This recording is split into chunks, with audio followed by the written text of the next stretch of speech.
wabarakatuh. Perkenalkan, nama saya Maulud Rizal M.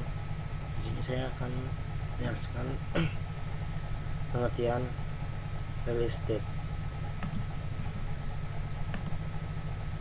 Pengertian real estate: tanah dan segala sesuatu yang secara permanen melekat padanya, seperti pohon, bangunan, dan mineral yang berada di bawah permukaan tanah.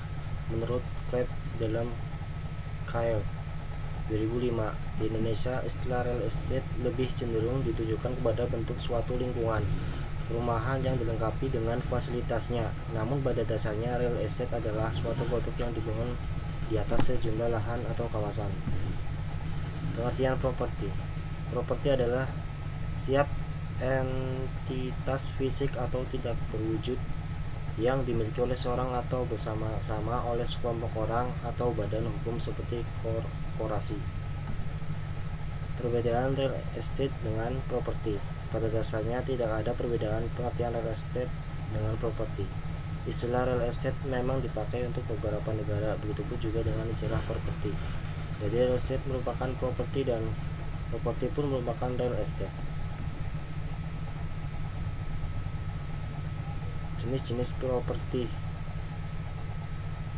Menurut Kyle 2005, pada dasarnya klasifikasi properti dibagi atas perumahan, komersial, industrial, dan tujuan khusus. Perumahan adalah sekelompok rumah atau bangunan lainnya yang dibangun bersamaan sebagai sebuah pengembangan tunggal. Bentuknya bervariasi di negara manapun. Perumahan biasanya dibangun oleh seorang kontraktor tinggal dengan hanya beberapa gaya rancangan rumah atau bangunan. Sebagai tipe rumah ada dua, yaitu tinjauan fisik bangunan adalah perumahan yang dibangun secara mendatar. Tinjauan sisi kepemilikan lantai yang di bawah dengan di atas merupakan satu kepemilikan. Dua, tinjauan fisik bangunan adalah perumahan yang dibangun disusun ke atas tinjauan sisi kepemilikan rumah yang berada di lantai bawah dengan yang di atas perbedaan pemilik. Komersial, bangunan perkantoran merupakan bangunan yang dibangun dengan izin prinsip sebagai perkantoran dan dibangun lebih dari 10 lantai. Contoh gedung Intiland, gedung Bursa Efek Jakarta, gedung Menara Karya, dan lain-lain. Bangunan perkantoran merupakan bangunan yang dibangun dengan izin prinsip sebagai perkantoran dan dibangun lebih dari 10 lantai. Retail,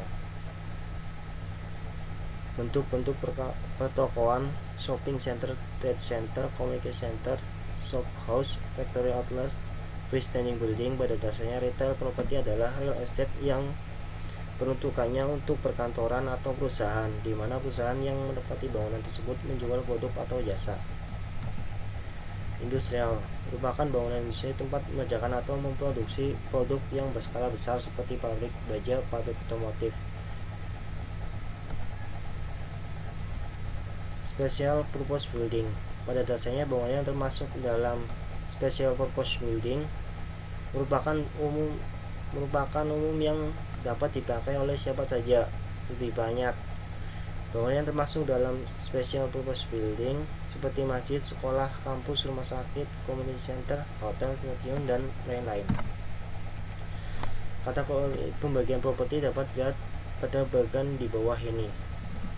Dapat dilihat dari bagian ini, properti dibagi atas residential, komersial, industrial, special purpose. Residential terbagi atas single family housing, multi-family housing. Kemudian komersial terbagi atas office dan retail. Kemudian industrial terbagi atas heavy, light, kemudian warehouse. Sekian presentasi dari saya, kurang lebihnya mohon maaf. Wassalamualaikum warahmatullahi wabarakatuh.